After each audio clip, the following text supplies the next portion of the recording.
Kita sudah menyaksikan bagaimana cara Tiongkok membangun semangat kebangsaan bagi warganya. Dikatakan bahwa memang bangsa Tiongkok adalah bangsa yang telah berjaya sejak 5.000 tahun yang lalu. Karena itu Beijing itu adalah tengah dunia yang akan kembali pegang kendali dunia. Amerika negara baru 250 tahunan. Itu hampir dikatakan Amerika itu tidak punya sejarah. Untuk itu, mereka menciptakan kampanye yang ada di benak setiap warga Amerika, di mana Amerika dikatakan adalah land of the brave, tanah untuk kaum pemberani, dan land of opportunities. Semua mungkin di Amerika dengan moto American Dreams-nya. Hitler untuk membangun nasionalisme bangsa Jerman dengan ras Arya yang diklaimnya sebagai asal-usul bangsa Jerman, sampai membuat sejarah bahwa manusia unggul superior ras Arya adalah ras Jerman. Sampai ke puncak Himalaya dicari jejak dan disambung-sambungkan, dipasang jejak, mengambil simbol-simbol tradisional Arya, swastika terbalik, simbol Hindu ras Arya diambil jadi simbol SS-nya Nazi.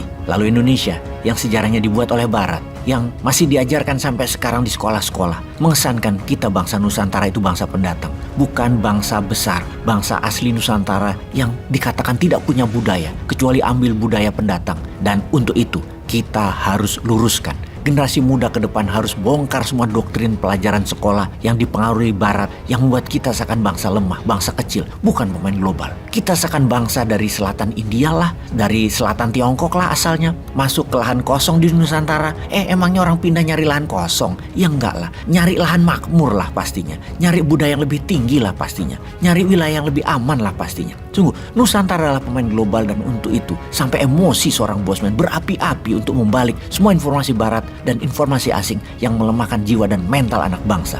Tiongkok klaim sebagai bangsa besar sejak 5.000 tahun yang lalu, bahwa seakan-akan Nusantara itu tanpa Tiongkok adalah manusia tak berbudaya, terbelakang, kuno. Sebentar, ini bikin murka kalau didiamkan tanpa perlawanan. Gini deh, Nusantara dari sejak 20.000 tahun yang lalu adalah wilayah kepulauan. Maka secara naluri, secara alami, manusia Nusantara sudah terbiasa dengan pantai, dengan laut, dengan samudra, dengan ombak, dengan badai. Ada sebuah catatan sejarah dalam totem atau mumi Ramses II yang diduga 10.000 tahun yang lalu di Mesir, di piramid. Ada catatan, di samping mumi tersebut ditemukan rempah cengkeh. Sementara itu sampai sekarang tidak ada jejak adanya pohon cengkeh yang tumbuh di wilayah Mesir. Dari mana cengkeh itu? Kemudian ilmuwan berpikir, ini dari Nusantara tentunya cengkeh tersebut. Kemudian ilmuwan berpikir, ini orang Mesir yang canggih punya kapal ekspedisi seberang lautan sampai wilayah Maluku, atau orang Maluku berlayar sampai Mesir.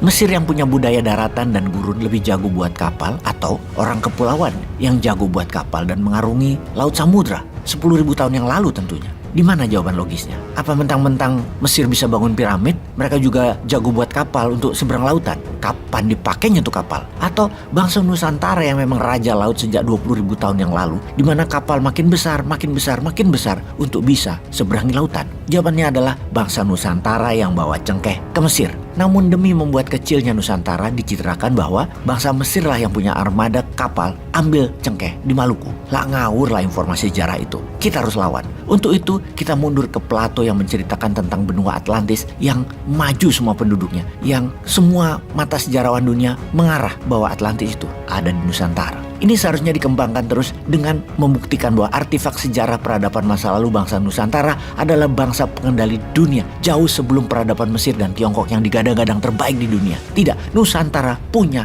rekam sejarah juga. Bangsa Atlantis yang raja air dan berteknologi maju karena sudah mengenal api, di mana ada dua bangsa besar hidup satu zaman di satu wilayah, Atlantis dan Lemurian. Lemuria Pyro karena mahir bermain api, dalam hal ini teknologi logam, dan Atlantis yang menguasai air atau hydro, juga raja teknologi berhubungan dengan air, laut, dan samudra. Keduanya membuat manusia hidup dalam kemajuan peradaban yang tinggi sebelum salju mencair 2 kali dalam sejarah umat manusia. Fakta sejarah menyatakan bangsa Arya yang terdapat dalam tradisi India mencatat bangsa Arya sebagai manusia unggul yang tinggal di Himalaya, berasal dari Nusantara yang mengarungi laut untuk mencapai daerah tertinggi Mahameru, Himalaya, untuk menyelamatkan diri dari bencana yang akan terjadi dengan kenaikan suhu dan naiknya permukaan laut. Sama seperti saat ini kejadiannya, akan meningkatnya suhu dan naiknya permukaan laut. Sejarah dunia mengulang. Sungguh, sejarah tidak pernah bohong, namun kepentingan penulisanlah yang membuat catatan sejarah menjadi bohong, terutama bangsa asing untuk mempengaruhi bangsa lainnya. Sekarang bagaimana menurut sahabat semua? Akankah kita diam saja sejarah kita dikoyak-koyak